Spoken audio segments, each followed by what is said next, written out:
मातेश्वरी जगदम्बा सरस्वती की जीवन कहानी की श्रृंखला में आप सभी का हार्दिक स्वागत है, स्वागत है, स्वागत है।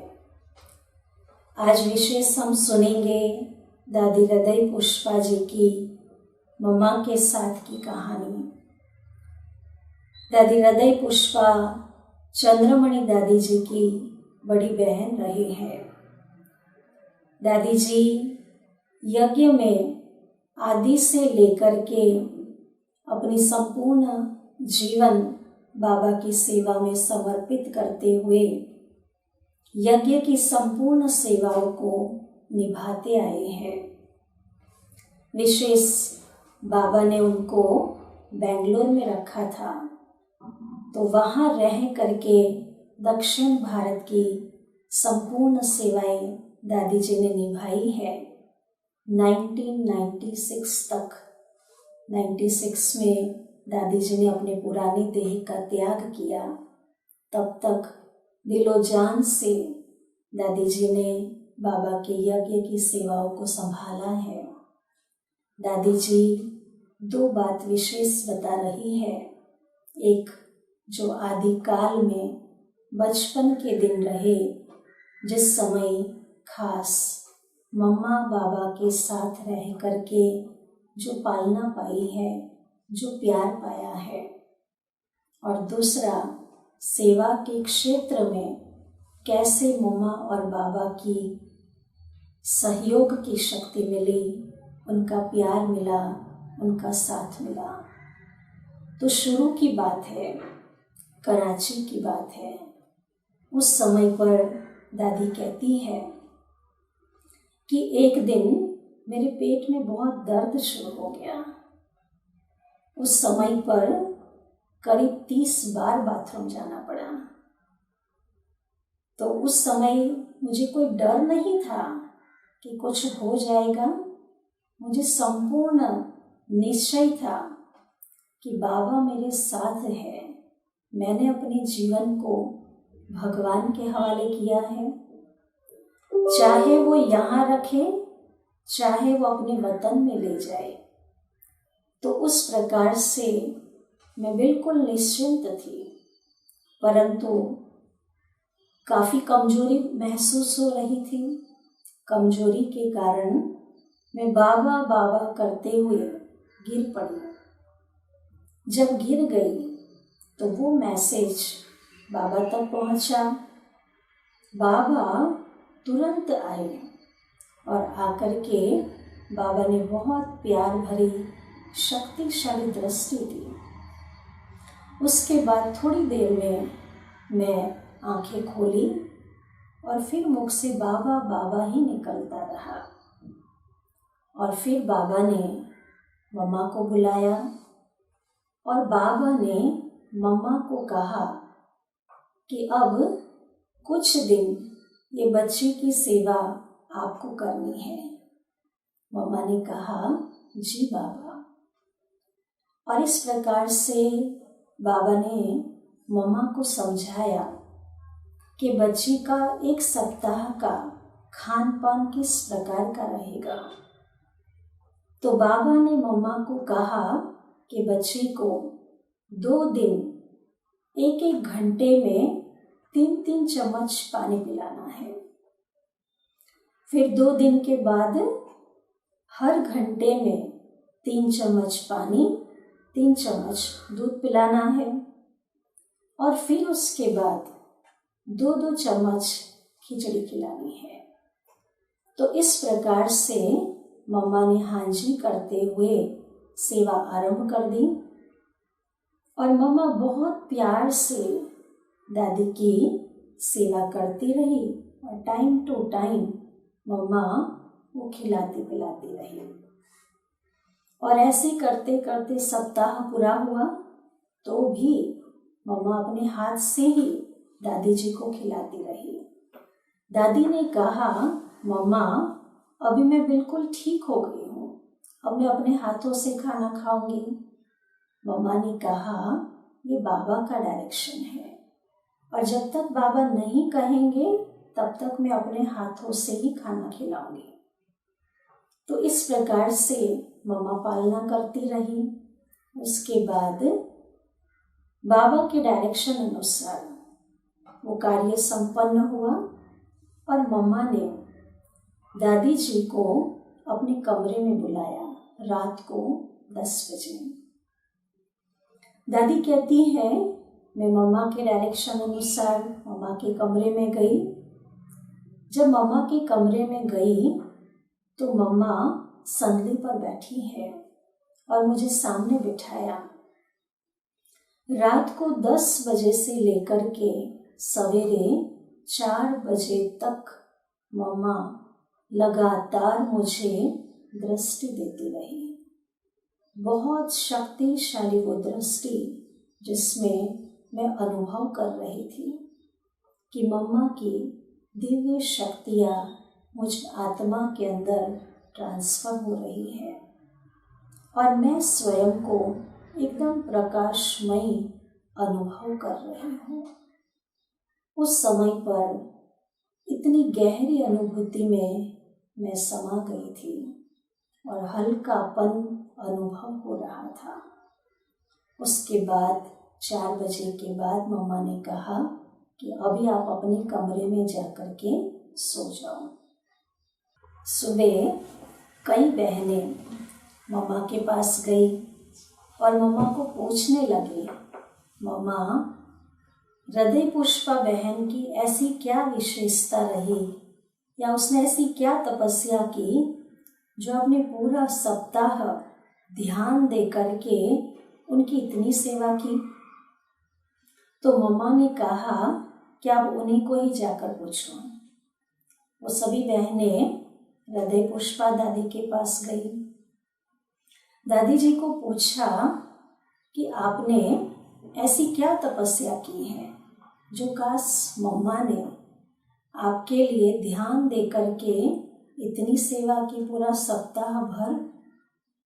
दादी ने कहा कि जब से मैं बाबा की बनी हूँ मेरा तो एक से बाबा दूसरा न कोई। मेरे दिलो दिमाग में मेरी आँखों के सामने सदा ही एक से बाबा ही रहता है और किसी को भी मैं नहीं देखती हूँ। ये मेरी सच्ची तपस्या रही है। तो इस प्रकार से दादी जी अपनी बचपन की एक कहानी सुनाती है कि कैसे वो बचपन के दिन जिसमें दिल का एक सच्चा समर्पण था और ऐसे समर्पण भाव के आधार पर बाबा ने भी उनको इतना प्यार दिया, तो खास मम्मा का इतना प्यार और मम्मा का इतना सहयोग उनको मिला। अब दूसरी जो कहानी है वो उनकी सेवा की कहानी है और वो सेवा की कहानी मधुबन से आरंभ हुई।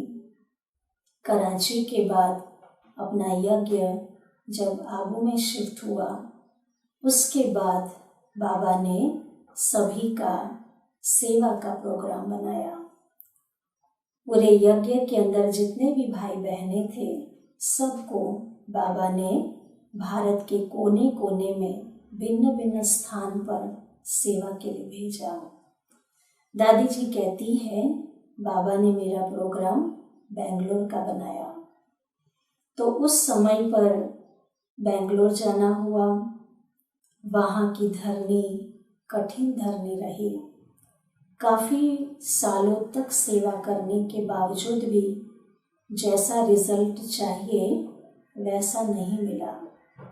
वहाँ तक कि वहाँ रहने में भी कठिनाई आ रही थी। काफ़ी चीज़ों में सहन करना पड़ रहा था। ईश्वरीय ज्ञान नया होने के कारण वहाँ जल्दी से कोई सुनने को तैयार नहीं हो रहे थे। तो ये समाचार बाबा को पहुँचा और बाबा ने मम्मा को कहा कि मेरी बच्ची वहाँ बहुत कठिनाई से दिन गुजार रही है, आप वहाँ जाओ और बच्ची को अपने साथ लेकर के आओ। तो उस समय पर मम्मा बेंगलोर आ रही थी, तो ये समाचार मुझे मिला तो मुझे बहुत खुशी हुई कि मम्मा पहली बार बेंगलोर आ रही है, अब क्या किया जाए। तो उस समय पर मैं बाबा की याद में बैठ गई, क्योंकि मुझे बिल्कुल पक्का मालूम था कि मम्मा आ रही है तो प्रकृति जरूर दासी बनेगी, अर्थात जरूर कुछ न कुछ परिवर्तन होना ही है, कई प्रकार का सहयोग अवश्य मिलना है। तो जब बाबा की याद में बैठ गई तो उस समय पर अंदर से ही आवाज आने लग गया कि तुम कॉमर्शियल स्ट्रीट में जाओ। उस समय पर वो कॉमर्शियल स्ट्रीट कहाँ पर है मुझे तो बिल्कुल भी नहीं पता था, क्योंकि इतना विस्तार में हम गए नहीं थे। परंतु बार बार अंदर से वो आवाज आ रही थी। योग पूरा करने के बाद मैंने सेंटर से निकल के चलना आरंभ कर दिया। कईयों को पूछते हुए, रास्ते का मालूम नहीं था, पूछते हुए उस रास्ते की तरफ गई और उस समय पर वहाँ कॉमर्शियल स्ट्रीट के पास तो मैं पहुँच गई, परंतु वहाँ जाके मुझे क्या करना है, किससे मिलना है, वो तो मालूम ही नहीं था।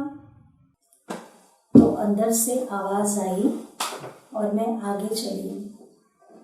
तो एक सेठ अपनी दुकान खोल रहा था, तो उस समय अंदर से आवाज़ आ रही है कि ये जो सेठ है ये जगत अम्बा का भक्त है, आप उनसे बात करो। तो मैं सेठ जी की दुकान में गई। सेठ जी ने जब मुझे देखा तो पूछा, माता जी आपको क्या चाहिए? तो मैंने उनको पूछा कि आप जगत अम्बा को जानते हो? तो वो थोड़ा सोचने पड़ा, फिर कहा हाँ मैं तो जगत अम्बा का भक्त हूँ। तो दादी कहती, मैंने उसको कहा कि जगत अम्बा चैतन्य में है और वो अभी बेंगलोर में आ रही है, तो आप उनसे मिलना चाहेंगे? तो वो आश्चर्यचकित हो गया। सेठ सोच में पड़ गया, क्योंकि स्वाभाविक है कि जो जड़ मूर्ति की पूजा कर रहा हो और वो चैतन्य हो। लेकिन फिर सेठ ने कहा, हाँ जरूर मिलना चाहूँगा, और ये तो मेरा परम सौभाग्य रहेगा कि जिस माता की मैं इतने समय से पूजा कर रहा हूँ उनको मैं चैतन्य में मिलूँगा, मैं उनका आशीर्वाद पाऊँगा, उनसे वरदान प्राप्त करूँगा, और ये तो मेरा परम सौभाग्य रहेगा और मेरी जन्म जन्मांतर की प्यास बुझ जाएगी। सेठ जी कहने लगा कि जैसे आपने बोला कि जगत अम्बा चैतन्य में है, तो मुझे ये अनुभव हो रहा है कि मैं जगत अम्बा को सम्मुख में मिल रहा हूँ। तो दादी कहती है कि मैंने उनको कहा कि आपकी ही तरह बहुत सारे भाई बहनें जगत अम्बा से मिलना चाहते हैं और वो उत्सुक है उनसे मिलने के लिए। तो फिर सेठ जी ने कहा, उसके लिए मुझे क्या करना होगा? तो मैंने कहा कि उसके लिए बहुत बड़ा हॉल चाहिए, क्योंकि जगत अम्बा को मिलने के लिए बहुत लोग आएंगे, तो बड़ा हॉल चाहिए और एक बंगलो चाहिए उनको रहने के लिए। तो कहा ठीक है, मैंने अभी ही एक धर्मशाला बनाई है, अभी थोड़े दिन पहले ही उसका उद्घाटन हुआ है, आप चल के देख लो उसको। तो सेठ जी ने अपनी गाड़ी में ही मुझे बिठा करके अपनी धर्मशाला दिखाई। जब मैंने वो धर्मशाला देखी तो मुझे भी बहुत पसंद आई, क्योंकि नया भी था और हर एक कमरे के अंदर बेड भी लगा हुआ था, बिस्तर लगा हुआ था, और फिर मम्मा का कमरा भी तैयार किया, जिसमें बेड भी लगा, चादरें भी बिछाई, संदल भी लगाया और इस प्रकार से वो रहने का प्रबंध हो गया। बाद में फिर और विचार आया कि जगदम्बा माँ आ रही है, पूरे शहर को बुलाना है, अनेकों को निमंत्रण देना है, तो उसके लिए कार्ड भी छपवाना चाहिए, निमंत्रण छपवाना चाहिए। तो क्या किया जाए? तो अंदर से फिर आवाज़ आई कि और आगे चलो।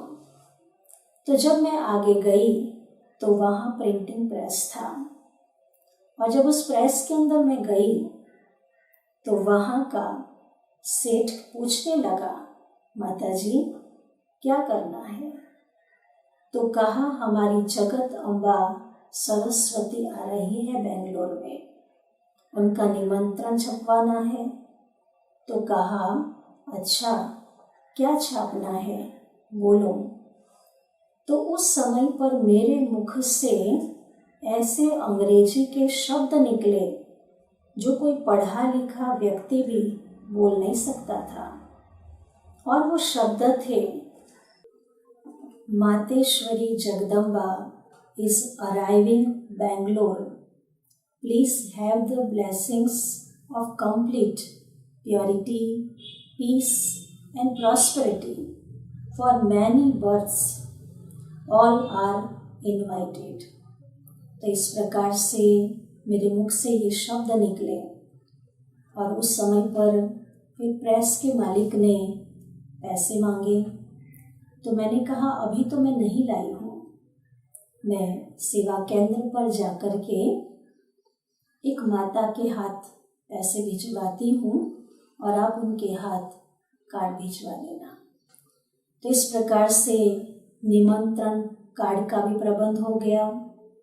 फिर मम्मा का स्वागत कैसे किया जाए, तो उसके लिए फूलहार चाहिए। तो फिर याद आया कि कुछ दिन पहले ही एक माली की सेवा हुई है, उसने कोर्स किया हुआ है। तो उसको कहा कि जगदम्बा सरस्वती आ रही है, अपने को हार फूल चाहिए। तो उसने भी बहुत खुशी से कहा कि जगदम्बा सरस्वती के लिए जितने भी हार फूल चाहिए मैं ज़रूर लाऊंगा। तो इस प्रकार से फूल हार का भी प्रबंध हो गया। मतलब कैसे कैसे सबकी मदद मिलती गई और कैसे बाबा इशारा देते गए और ये कार्य होता गया। फिर तो बस मम्मा के आने का ही इंतज़ार था और आखिर इंतज़ार की वो घड़ियाँ भी आई जो जगदम्बा सरस्वती बेंगलोर में पहली बार आए। हम सब ने मिलकर के मम्मा का बहुत प्यार से स्वागत किया, सम्मान किया और सेठ जी मम्मा को पहली बार जब अपनी आँखों के सामने देखा, वो भी भाव विभोर हो गया, गदगद हो गया और मिल करके उसके जो भी संकल्प थे वो पूरे हुए। शहर के कई गणमान्य व्यक्तियों की भी मम्मा से मुलाकात हुई। मम्मा की मीठी मधुर वाणी सुन करके अनेक आत्माओं की सेवा हुई और साथ साथ ब्राह्मण परिवार भी मम्मा से मिले। सभी ने बहुत प्यार भरी दृष्टि भी पाई, महावाक्य भी सुने। पूरा एक सप्ताह मम्मा बेंगलोर में रही थी। तो वहाँ रह करके, धर्मशाला में रह करके मम्मा ने अनेक आत्माओं की सेवा की। उस समय फिर मम्मा ने पूछा कि आपने मुझे अभी तक भी बाबा का घर नहीं दिखाया। तो मैं कई प्रकार से टाल रही थी, परंतु मम्मा के बार बार कहने पर मैं मम्मा को लेकर के वो स्थान पर गई जहाँ मैं रहती थी। बहुत छोटा सा एक कमरा था और वो छोटे से कमरे में मैं खाना बनाती थी, खाती भी उधर ही थी क्लास भी उधर चलता था, सोना भी उधर ही होता था, कोर्स भी उधर चलता था। तो वो छोटे से कमरे को मम्मा ने जब देखा तो कहा कि बाबा ने तो आप सबको कैसे शहजादियों की तरह रखा है, पर आपका यहाँ का इस तरह का रहन सहन देख करके मुझे अच्छा नहीं लग रहा है। तो खास बाबा ने मुझे भेजा है यहाँ पर, क्योंकि आप इतनी तकलीफ में यहाँ रह रही हो। तो बाबा ने खास मुझे आपको वापस ले जाने के लिए भेजा है और आपको मेरे साथ वापस मधुबन चलना है। तब मैंने मम्मा को कहा, मम्मा मैं कायर सिपाही नहीं हूँ, मैं युद्ध स्थल से ऐसे वापस नहीं लौटूंगी। तब मम्मा ने कहा कि आप थोड़ी आ रहे हो, परंतु ये तो बाबा का निमंत्रण है। तो कहा नहीं मम्मा, मैं जब तक फूलों का गुलदस्ता तैयार ना करूं तब तक मैं मधुबन नहीं लौटूंगी। गुलदस्ता बनाकर बाबा के आगे लेकर आऊंगी। मेरा दृढ़ निश्चय सुनकर मम्मा वापस बाबा के पास मधुबन में पहुंच गई। तो इस तरह मम्मा ने विनम्र सेवाधारी माँ बनकर बीमारी के समय मेरा उपचार किया। तो ऐसी कठिन परिस्थिति में भी मम्मा ने बहुत नम्रता पूर्वक दादी की सेवा की और संकटमय समय पर सेवा स्थान पर आकर सहयोग दिया, स्नेह दिया तथा सेवा स्थल पर आगे बढ़ने की मुझ में बहुत शक्ति भर दी। तो इस प्रकार से चाहे वो बचपन के दिन रहे, चाहे वो सेवा के दिन रहे, परमातेश्वरी जो हमारी प्यारी मम्मा, उन्होंने हर पल हमारा साथ और सहयोग देकर हमारे में बहुत रूहानी बल भरा। ऐसी प्यारी मम्मा को शत शत नमन, वंदन। ओम शांति।